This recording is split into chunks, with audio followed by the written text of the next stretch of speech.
I'll start off with a little bit about me. A lot of talks I've heard start with a baby picture, so I thought I would do the same. Here I am at 8 months. I was diagnosed with autism at 17, but I think my mum guessed way before that. So far, I've often found myself on a bumpy, winding path. I've lost hope more times than I can count. For so long, life was terrifying and sad and loud and uncertain. So much so that I didn't finish school. I felt so disconnected to everything, with me locked inside and a multitude of masks on the outside. All I wanted was a way for me to be me. I am now in a really great place. I am working as an autistic researcher, doing what I love to do. And most recently, I've started as an assistant psychologist at the Adult Autism Practice. I never thought I would find a position like this where being autistic is seen as a strength. My next adventure will be working on TCD's sensory processing project, and I can't wait. When it comes to research, I'm really passionate about bridging the gaps between theory, research, and practice, or the why, the what, and the what now. In this presentation, I'm going to give a brief description of my research, only a section as I'm still analysing all the data, and I'll be looking at the why, the what, and the what now. While I find theory fascinating, I can see how many may not. So to avoid boring you all, I will only explain the basics. If anyone would like more details, please email me. The research I conducted explores the links between perception, cognition, and anxiety in autistic adults. Specifically, based on Van de Crew's 𝗝𝗲𝘀𝗀𝗶 model, which stands for High Inflexible Precision of Prediction Error in Autism. 𝗝𝗲𝘀𝗀𝗏 is a hierarchical predictive coding model of autism. Hierarchical what, you may ask? Hierarchical predictive coding models of the brain propose that the primary function of the brain is to minimize prediction error. In this instance, we can understand prediction error as surprise. So these models suggest the number one function of the brain is to reduce surprise. Hierarchical predictive coding models suggest a mechanism of how perception works. As seen in the diagram, on the left, perception in green is created by a combination of predictions based on our past experience and beliefs and by sensory stimuli. We can see in the example of sound waves on the right, the red line is the actual sound, the blue line is what we expect the sound to be, and then the green line is what we actually perceive. There will always be some level of surprise, as two situations are never exactly the same. But not all differences are important, so we need to be able to decide which surprises are worth paying attention to because we can learn more from them, and which surprises should be ignored because they are just noise. It is at this crossroads that the 𝗝𝗲𝘀𝗀𝗏 model comes in and proposes a fundamental difference in the evaluation of prediction errors that is distinct to autism. See the red path on the left at the crossroads of what to do with prediction errors. For neurotypicals, this path is used often. Many prediction errors are ignored and considered irrelevant noise, and perception is determined much more by beliefs and past experience with little sensory influence, which means quite often they can miss many of the details and richness of what is actually there, as they tend to evaluate this as just noise and ignore it. However, the upside to using this path does mean they are less susceptible to sensory overload. For autistics, this red path is used less. Autistic perception reflects a more accurate view of the world, one rich in detail and influenced less by belief and past experience. For autistic individuals, every sensory input not precisely the same as another is considered distinct and not counted as noise, leading to the generation of a highly complex internal model. The downside is that they are a lot more susceptible to sensory overload. As a simple example of the effect of this is spoon use.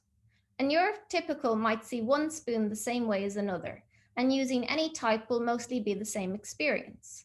But for autistics, each spoon is noticeably different. A different weight means a change in coordination and how the food tastes. A different handle means a change in grip. So even something as seemingly simple as spoon use can create a highly complex model. For this reason, I prefer just to use teaspoons.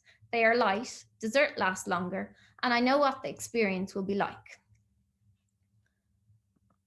The 𝗝𝗲𝘀𝗀𝗏𝗏 model proposes a definitive theory of autism. It suggests that the different weighing of prediction error, or a different evaluation of what surprises are important and which should be ignored, define autism, and that all other autistic features are secondary to this.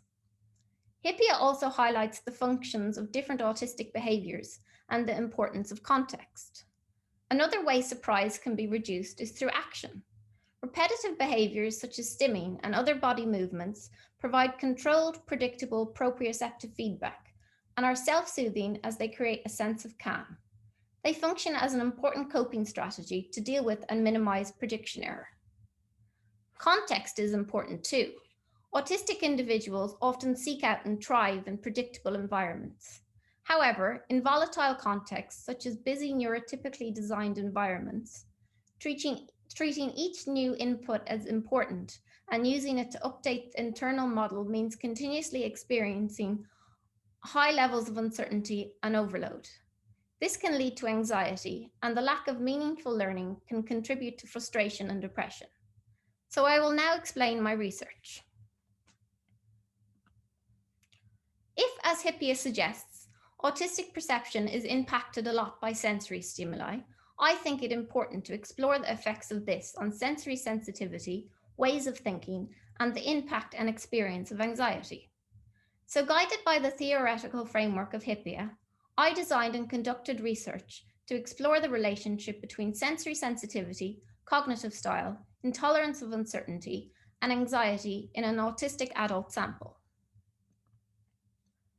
The study used an online questionnaire with a sample of 486 autistic adults across 33 countries. 70% of participants had a formal autism diagnosis, and participants were aged 18 to 74 years old.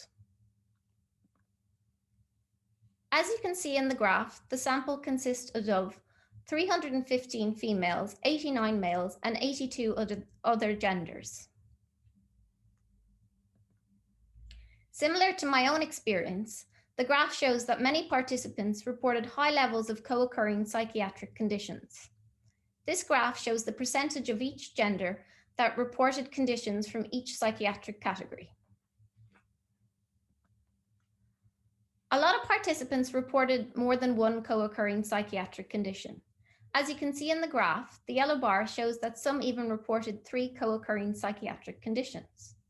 As well as reporting psychiatric conditions, a significant percentage also reported having other co-occurring conditions, such as Ehlers-Danlos syndrome, ADHD, epilepsy, and various other neurological conditions. Now for some results. The table shows that participants had high levels of sensory sensitivity, high levels on the 2 measures of cognitive style, systemizing tendency and local bias, high levels of intolerance of uncertainty, and medium levels of generalized anxiety.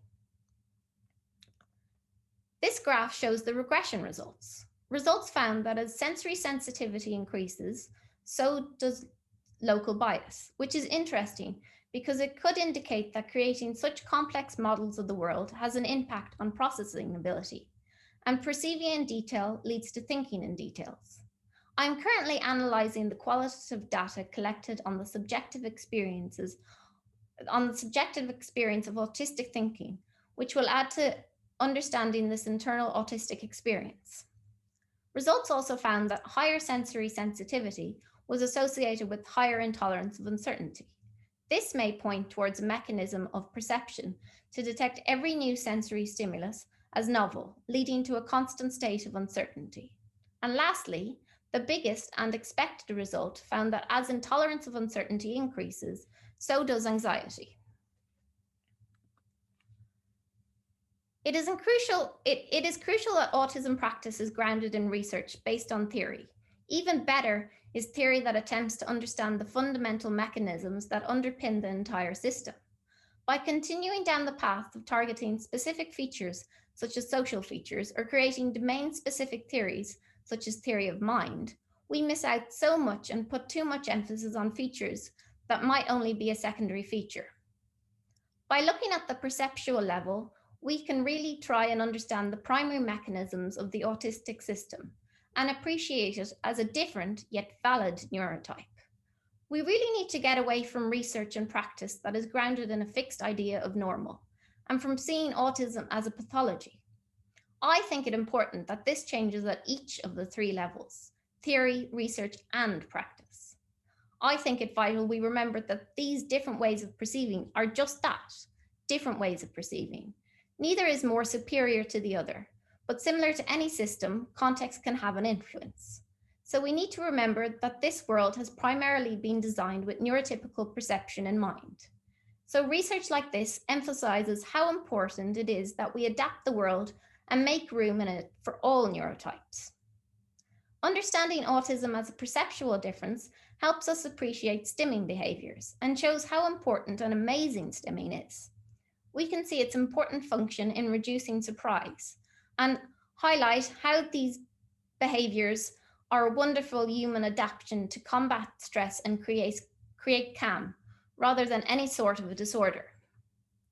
This perceptual understanding of autism can impact on practice too. With the knowledge that context can have a lot of influence, professionals need to be aware that the predictable, calm environment of a consultant's office or a therapeutic space often stands in stark contrast to the volatile, unpredictable, neurotypically designed environments of everyday life.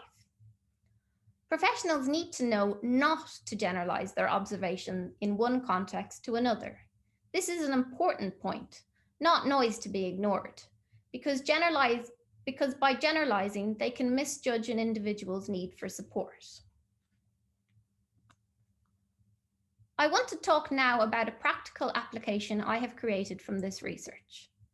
Over the first lockdown, I created a prototype outdoor sensory space designed to minimize surprise while encouraging an optimal experience and a playful environment that is accessible for an autistic neurotype. It's more functional than pretty at the moment because I was on a budget to keep the bees out.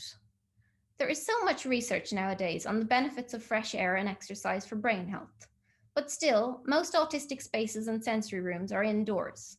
For example, I previously designed and built the sensory room that's indoors at Galway Autism Partnership.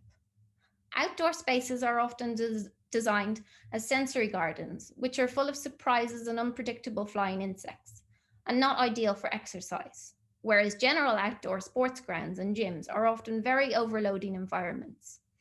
They can involve teams and unpredictable social interactions, and playgrounds are not typically designed for adults.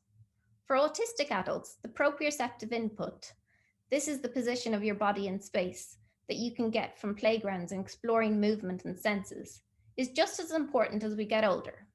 So I wanted to design a space for that. The space is fully netted to minimize surprise. Adult-sized monkey bars provide proprioceptive input, though I can only hang from one rung at the moment, and a nest swing to provide vestibular input, which is your sense of body movement in space. I find vestibular input really calming, but also really good for focus. And I can tolerate the sound of people eating or making little noises much better when I've had my daily proprioceptive input. I use the space to get my needed input, which then increases my tolerance and productivity in other everyday, unpredictable, yet necessary environments. This prototype is a work in progress. I am currently adding new elements such as a water feature, an area to explore stimming through sound, and a covered area so I can use it in the rain. I also need to move it as my dad wants his lawn back. I do realize not every autistic person can build a sensory space in their garden or even has a garden. So I'm really excited to hopefully bring some of the ideas from this space to my new graduate intern role I'll be starting in February with the TCD Sensory Processing Project. And hopefully in the future, there will be indoor and outdoor spaces in the community that are accessible to the autistic neurotype. That's about it, but just one more thing before I go. Something I really like is the deep crackling feeling of reflection, often accompanied by the shimmering possibility of growth. I enjoy the dance of growth, when my thoughts are challenged and I experience interactions and situations that force me to rethink something I thought I'd figured out. I think when it comes to autism and changing perspectives towards fully appreciating neurodiversity, that everyone, including professionals, could benefit from engaging more in this process. And I think they would find that it is a lot more fun than first expected, and that it can really have a wonderful impact on a lot of lives. Thanks for listening.